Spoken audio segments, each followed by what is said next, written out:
Okay, yeah, ready? 1, 2, 3. We got to know the interior lab through Canvas initially because I was searching for an ID that has done up similar design to what we have in mind lah. So it was something like mid-century, a bit of vintage. I think there were a few factors as to why we chose the interior lab. One of the reasons is, of course, our interior designer Eric, because he was very patient and met our design needs. So design-wise, we are very happy.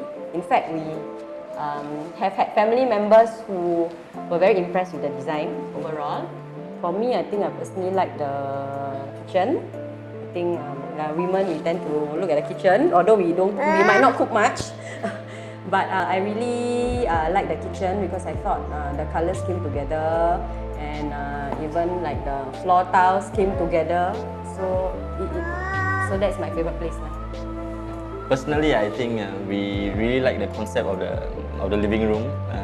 When we come home, it's quite comfortable to see our house is the colors, how we have decorated the house in this manner. So I think the living room really is the best amongst the rest of the house. I think all in all, we are extremely satisfied, and I think satisfaction is not something easy to achieve, but in this case, it is achieved, and I would like to thank the Interior Lab, and I would like to thank Eric especially, okay, because overall the house is really very comfortable and very pleasing to the eyes. Yeah, so thank you so much, the Interior Lab.